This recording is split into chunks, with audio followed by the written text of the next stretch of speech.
noticias o informaciones que cuando las sabemos muchas veces nos sobrecogen, no solo por la noticia en sí, sino por las reacciones o implicancias que ella pueda tener.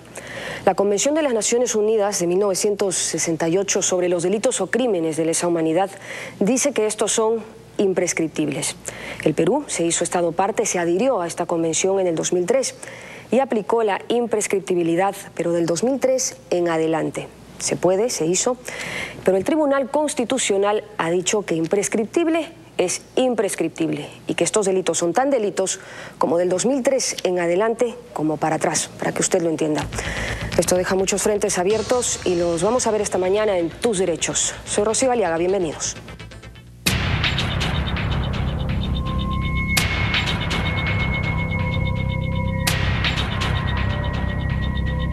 Para comprender la gravedad de un delito de lesa humanidad, habrá que empezar por comprender su definición. Esto es, ¿qué significa lesa humanidad?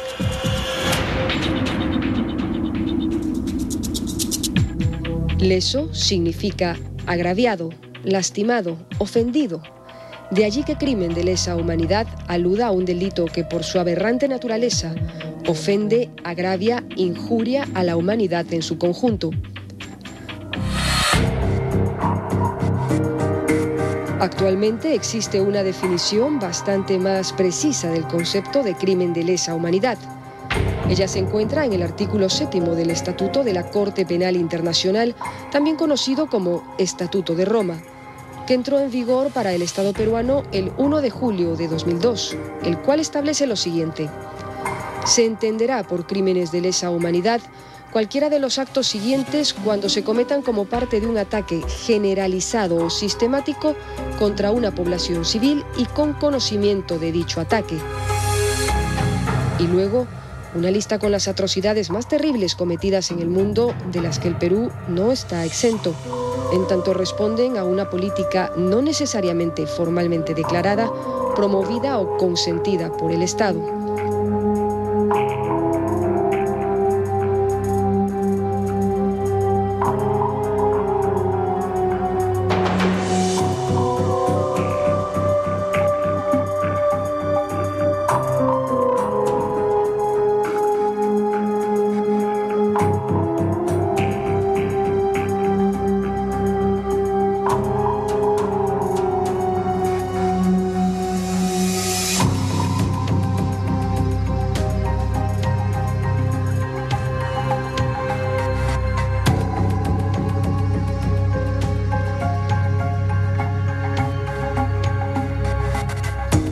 Estos delitos, según la Convención de las Naciones Unidas del año 1968, no prescriben, que quiere decir que la acción o responsabilidad no se extingue con el transcurso del tiempo, son imprescriptibles.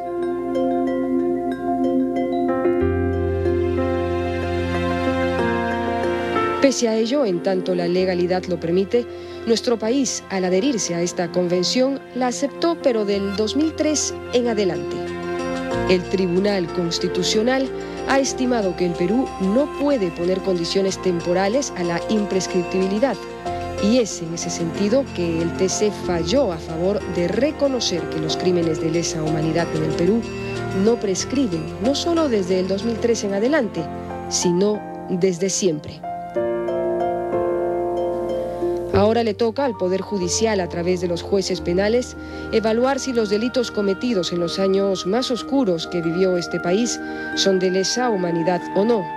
En sus manos está desnudar la atrocidad de estos crímenes y honrar la memoria de los peruanos que los padecieron.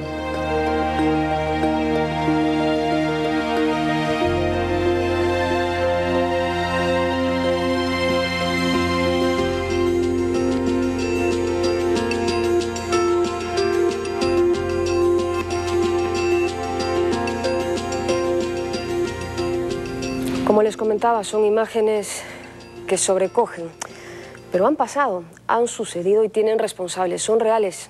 Y esta mañana vamos a hablar de ello y del aporte de esta sentencia. ¿No es así, Francisco? Buenos días. Buenos días, Rocío. Efectivamente, esta sentencia es una sentencia emblemática que ha dictado el Tribunal Constitucional en el Perú.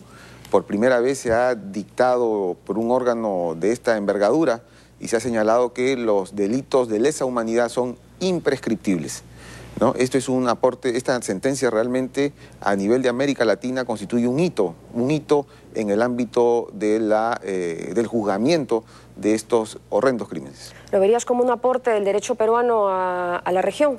Sin duda alguna, sin duda alguna. Tenemos noticia de que no hay muchos tribunales que hayan sentado de una posición tan categórica, ¿no? Incluso, y eso vamos a seguramente comentarlo a lo largo del programa, ¿no? Efectivamente, la novedad que representa esta sentencia.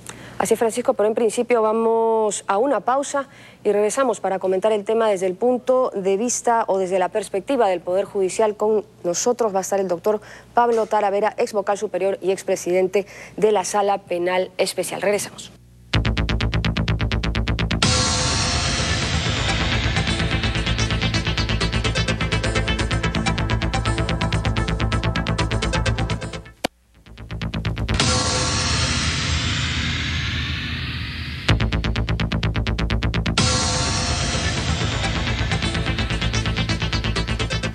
Estamos ya de regreso en el programa y como anunciamos está ya con nosotros el doctor Pablo Talavera, ex vocal superior y expresidente de la Sala Penal Nacional, a quien recordamos por su destacada trayectoria y porque fue quien se encargó de juzgar a Abimael Guzmán, así que hemos considerado muy pertinente su presencia esta mañana. Doctor Talavera, muchas gracias por estar con nosotros. ¿Y qué alcances, qué implicancias tiene este fallo del Tribunal Constitucional, doctor? Doctor, muy buenos días. Es sumamente relevante por dos razones, creo yo, que tienen que ver con lo que todavía vivimos en el país, es decir, una secuela luego de la violencia de procesamiento por graves violaciones a los derechos humanos. En consecuencia, en primer lugar, es un reconocimiento a un derecho fundamental como es el derecho a la verdad, es decir, a que los casos que han consistido en graves violaciones de derechos humanos como asesinatos múltiples, torturas, incluso violaciones múltiples, desapariciones, de alguna manera se rescata aquello de que deben de finalmente ser investigados y juzgados con seriedad.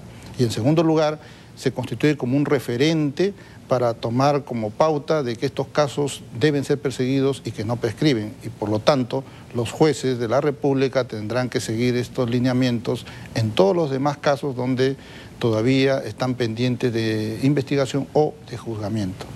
En este punto que menciona el derecho a la verdad, ¿qué tanto más puede sumar este fallo para el esclarecimiento de algunos casos?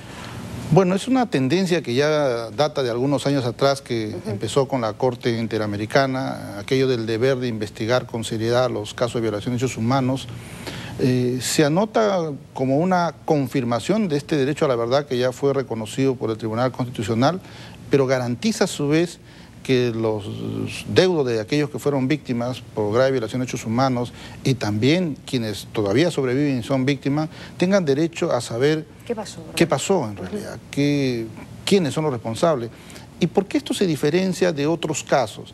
Porque aquí se puso en juego la condición humana, la dignidad.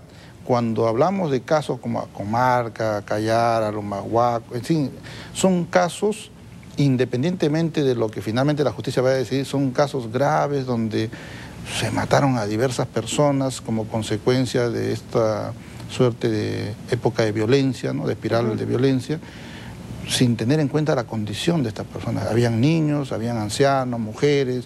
O sea, no es un tema de reacción frente a quien era el combatiente, sino hubieron excesos, hubieron atrocidades que deben ser investigados y en su momento ser condenados o hallados responsables los autores. Y hay procesos que ya habían sido considerados por el Poder Judicial como imprescriptibles y así habían venido avanzando, habían venido siguiendo su curso.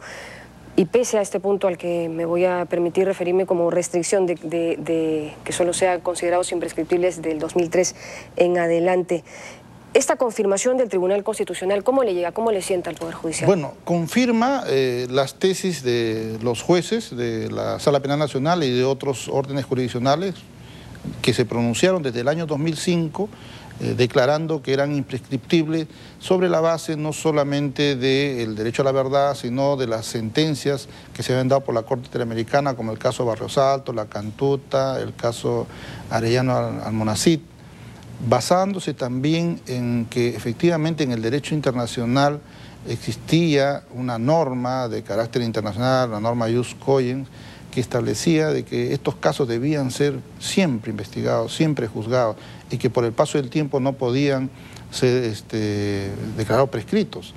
Imagínese usted que todavía hoy se juzgan en tribunales rusos, en tribunales de Estonia, casos de los años 1945 a 1950. Y en ese sentido, doctor, trayendo el tema a nuestra realidad, ¿este fallo va a permitir tal vez revisar algunos casos? Va a permitir revisar, no tanto como revisar, sino que están pendientes de juzgamiento. Se revisarán aquellos casos que fueron juzgados por tribunales incompetentes, como en su día los tribunales militares fueron declarados incompetentes para juzgar los casos de violación de derechos humanos. Pero podemos llegar a casos en los cuales de pronto no se investigó seriamente, se archivó un caso y se tenga que volver a juzgar, porque la cosa juzgada es relativa cuando se trata de graves violaciones a los derechos humanos. Ya lo ha dicho la Corte Interamericana en el caso de Arellano Almonacid, un caso de Chile, que ha sido utilizado como fundamento de una sentencia de la Corte Suprema y también de la Sala Penal Nacional. El caso de la muerte del periodista Ayala, si no me equivoco, o Bustillos, perdón, el periodista Bustillos, ¿no?, que fue muerto en la Sierra Peruana, creo que, no me equivoco, en Ayacucho. Y este caso fue resuelto al margen de los archivos que se habían producido anteriormente porque no se investigó adecuadamente el caso. Y finalmente la Sala Penal Nacional halló responsables a los autores del hecho, los condenaron a 18 años y la Corte Suprema confirmó, tomando en cuenta esta sentencia de la Corte Interamericana, el caso Arellano Almonacid. ¿Quién va a determinar, doctor, qué cosa es de lesa humanidad o no en el Poder Judicial ahora, bueno, con este fallo? En primer lugar, como yo dije anteriormente, no se trata de que cualquier exceso, ¿no es cierto?, en el uso de la fuerza pública tenga que ser considerado un delito de grave violación de derechos humanos e incluso un delito de lesa humanidad. De alguna manera la doctrina y la jurisprudencia internacional han fijado ya parámetros y la Sala Penal así lo ha entendido. Ataques generalizados o ataques sistemáticos son lo que se toman en cuenta. O sea, ataques masivos, 50 personas asesinadas, 100 personas asesinadas, 20 desaparecidos, o en los casos en los cuales se ha acreditado, por ejemplo, que habían torturas masivas en determinados centros de detención. Entonces, en esos casos sí se consideran delitos de lesa humanidad y sobre todo cuando las víctimas son la población civil. No, además, la sentencia creo que en ese sentido es muy clara, pero me refería un poco si se ha creado alguna sala especial para determinarlo así o no. No, porque la Sala Penal Nacional es la llamada a juzgar estos casos, ¿no? La competencia ha sido asignada por el órgano de gobierno del Poder Judicial y tengo entendido que hay fiscalías también especializadas con el mismo carácter, ¿no?, que tienen un ámbito bastante amplio que es todo el territorio nacional. Y luego, doctor Talavera, ya desde una óptica más regional, ¿cómo se percibe o cómo cree usted que se puede percibir este aporte del derecho peruano? Primero, como un compromiso de reafirmación de los derechos humanos. O sea, para mí eso es esencial, ¿no? Los órganos llamados, en este caso el intérprete supremo de la Constitución, ha reafirmado una posición que está acorde con la línea internacional de jurisprudencia, con también los intereses de quienes han sido víctimas de todo ese periodo de violencia, dentro de los cuales también, ¿por qué no?, están aquellos que sirvieron a la patria en calidad de defensores de la misma, ¿no? Es decir, también no solamente vemos que se han violado los derechos humanos de quienes estuvieron, digamos, como población civil, sino también de quienes fueron a su vez población civil, pero también fueron ronderos, también fueron personas que emplearon las armas para defenderse frente al terror. Entonces, creo que es una reafirmación en primer lugar. Y en segundo lugar, constituye una pauta, un referente importantísimo que va a permitir un avance en el juzgamiento de estos casos y en que finalmente, a través de esa declaración de justicia, de verdad que se va a dar, podamos de alguna manera alcanzar una cierta tranquilidad, ¿no?, de saber que estos casos finalmente fueron juzgados, se halló una justicia de los hombres, por supuesto, con todas las imperfecciones que ello tiene, pero que en democracia finalmente se dijo lo que correspondía por parte de los jueces y nos consta, a quienes hemos ejercido la judicatura, que las víctimas no buscan una vindicta, lo que buscan es que se esclarezca cómo desapareció su pariente, en qué circunstancias fueron muertos y que el Estado, a través de esas declaraciones de certeza, ¿no?, establezca también algunas posibilidades de reparación integral, ¿no? Entonces, buscan la verdad, ¿no? Y nos quedamos con esta... Yo creo que más que una cuestión económica se nota, y cualquiera de nosotros que nos pasara eso, lo que buscaríamos eso. ¿Por qué? ¿Qué fue? Cuando dicen, quiero que se haga justicia, no están diciendo más que eso. Quieren verdad, quieren saber qué pasó. Como nos quedamos con esa reflexión, doctor, le agradecemos mucho su presencia esta mañana en el programa. Ha sido el doctor Pablo Talavera, ha estado con nosotros. Nos vamos a una pausa y regresamos con otro invitado y con Francisco. El doctor García Toma, exministro, va a conversar con nosotros para analizar ya más minuciosamente la sentencia. Volvemos.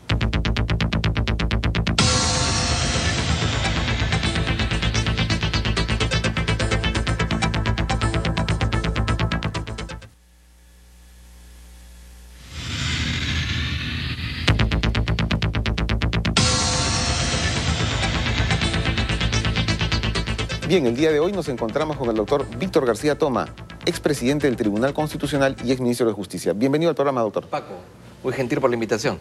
Bueno, esta sentencia del Tribunal Constitucional relativa a los delitos de lesa humanidad y a la imprescriptibilidad que encierra este tratamiento de estos delitos, se origina en un decreto legislativo, o sea, el Ejecutivo dictó un decreto legislativo con unos beneficios a quienes estaban siendo juzgados por violaciones de derechos humanos. Y este decreto legislativo ha sido impugnado posteriormente y al final el tribunal se ha pronunciado. ¿Usted fue ministro de Justicia en esa época?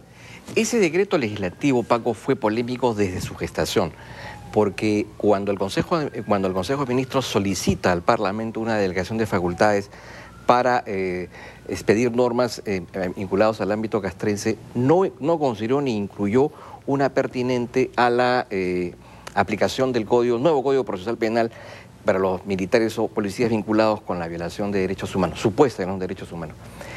Esa atribución fue concedida sin haber sido pedida por el Parlamento. Entonces, la primera curiosidad es, en este caso, una parte del Parlamento que después de haber concedido la delegación de facultades cuestiona el acto. En su proceso de elaboración, el Consejo de Ministros sufrió una división. Yo fui parte de un sector y fruto de este conflicto, ello se puede apreciar incluso en el propio texto del decreto legislativo, porque el sector defensa, por ejemplo, incluye la primera disposición final en la que ciertamente se habla de la convención y se habla de que la imprescriptibilidad opera a partir del año 2003, y sin embargo la percepción que teníamos en justicia era otra, y en la exposición de motivos se invoca la sentencia Velázquez versus Honduras y se habla de que el Perú tiene, por respeto al derecho internacional público y al jus cogens, la obligación de perseguir, ¿no es cierto?, la sanción y el conocimiento cabal de los hechos que están vinculados a la violación de graves derechos. Entonces, lo que han hecho ustedes me parece muy acertado. Tú hablabas de una sentencia emblemática y no te has equivocado. Es acertada y emblemática primero porque resuelve un problema de interpretación. Si era o no era aplicable la convención, si había o no había prescriptibilidad. Segundo, porque es una sentencia que tiene el carácter de propedéutico, es muy clara, es muy didáctica, configura muy bien el tipo de delito, establece los elementos y seguramente va a ayudar de manera muy significativa para que los jueces puedan utilizarla de manera eficaz en los procesos que correspondan. Pero además de eso, porque es una sentencia adelantada y valiente. Claro, la Corte ha tenido pronunciamientos sobre esta materia, pero la Corte está en San José. Y el que lo hayamos hecho aquí, en el Perú, en donde ha habido algunos casos graves de violación de derechos humanos, me parece importante. Y coloca al tribunal en un papel de vanguardia, pero no por exquisitez académica, sino en el cabal respeto, ¿no es cierto?, de los derechos humanos, que debe ser la égida central del Estado. Esta sentencia zanja el debate, ¿no? Es decir, ya prácticamente podemos decir que en el Perú se considera, es doctrina, es una cuestión ya de consenso, que estas graves violaciones a los derechos humanos, estos crímenes de lesa humanidad no prescriben, es decir, siempre podrán ser perseguidos. Existió una discusión académica, válida para el que quiera sostener una u otra tesis, pero esas discusiones en este caso quedan de lado porque ya hay aquí una jurisprudencia que es vinculante y en consecuencia tiene efectos generales y los jueces están obligados a aplicarlas. y seguramente va a ser objeto, de hecho ya lo es, de gran difusión y gran comentario en las universidades. Justamente eso es lo que queremos, que a través de este programa se difunda y se conozca este aporte. Que tiene el Tribunal Constitucional peruano, ¿no? Lo coloca realmente a nivel de la región, de América Latina en todo caso, en una posición de vanguardia. Y repito, lo importante de la sentencia, no solamente por sus alcances, sino es por la forma. La redacción de la sentencia es muy clara. Y creo que una persona lega en derecho puede acceder a su cabal conocimiento sin mucho esfuerzo, porque la sentencia ha sido construida con gran inteligencia. Pero para que el público aquilate bien, estos delitos de lesa humanidad, como hemos visto en el informe anteriormente y en lo que va de este programa, son actos que nos llaman a un gran repudio, ¿no? O sea, el ser humano puede cometer estas atrocidades. ¿Por qué invocar la imprescriptibilidad, que es ciertamente una regla de excepción, ¿no es cierto? ¿Por qué invocarla? Porque estamos hablando de actos que salen de las vísceras y de las entrañas de un ser humano que aparentemente abandona su racionalidad, que se despoja de su carácter de responsabilidad y actúa en la condición de un ser primario, ¿cierto? Es la rudeza, la forma tan vil, tan visceral con que se cometen estos delitos, en las que uno duda a veces de si el hombre realmente es el ser más preciado de la creación, ¿no? Es decir, me imagino que el creador, cuando inventó al hombre o creó al hombre, no lo hizo para cometer estas barbaridades. Y estas barbaridades que cuando uno observa en el periódico, mira Idi Amin, Bokassa, no solo se dan allá, se han dado en América Latina, y en el Perú hemos tenido lamentablemente algunos casos que, aparte de llenarnos de indignación y de vergüenza, existe el imperativo de investigarlos, sancionarlos, ¿no es cierto?, repararlos. Eso creo que es lo que corresponde. Y hay dos cuestiones que también se comentan en la sentencia, y es el derecho a la verdad y que no debe existir impunidad, ¿no? O sea, los deudos de estas víctimas deben saber qué pasó y aquí no puede haber impunidad. Ese es el gran mensaje, porque se recoge esto de la jurisprudencia de la Corte Interamericana. Ya la Corte había dado pasos importantes, en el caso de La Cantuta, el caso Velázquez Honduras, el caso Alba Cornejo, ¿no es cierto? El propio tribunal había tenido dos sentencias anteriores, el caso Villegas Namuchi y el caso Navarrete, me parece, Vera Navarrete, en donde se habían dado pasos en ese sentido. Lo importante aquí es que este tribunal, aprovechando toda esa información, más la suya, ha construido, ¿no es cierto?, ha modelado y ha sistematizado toda esa información y le entrega al país, ¿no es cierto?, una sentencia que, como repito, soluciona y acaba con un viejo y penoso problema de cara a la necesidad de atacar de manera muy severa todo aquello que sea impedir conocer la verdad. Lo interesante de la sentencia es que ha sido bien recibida, no ha habido críticas esta vez al Tribunal Constitucional, y parece ser que los propios sectores, tanto el Congreso, el Ejecutivo y las propias Fuerzas Armadas y Fuerzas Policiales han comprendido que estamos en una situación de avanzada y que no estaremos mirando tanto al pasado, pero en fin. La sentencia tiene, por ejemplo, una virtud, y es que no incurre en esto de calificar entre civiles o militares, porque ese no es el tema. El tema es que estamos hablando de individuos que han actuado en contra, digamos, de la naturaleza misma del ser hombre. El hombre es un ser social, es un ser racional, ¿no es cierto? Y es un ser libre para el bien. Y aquí se ha actuado, en estos casos se habría actuado de manera totalmente opuesta. Y la sentencia ha caído también, que yo creo que justo en el momento en que hay elecciones, uno de los temas centrales para decir voy por este o por otro candidato es su grado de compromiso y de defensa de los derechos fundamentales, ¿cierto? Entonces, creo que la sentencia cae en un buen momento. Muy bien, doctor.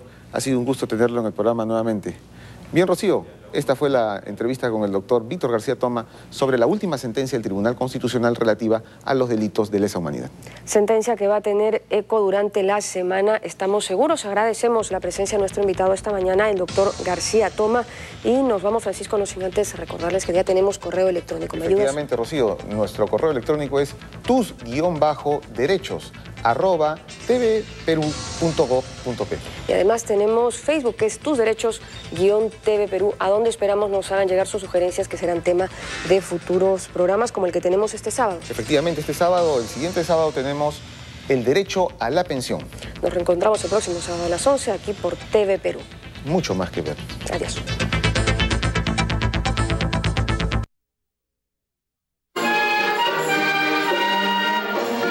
¿Cuántas personas conforman esta orquesta?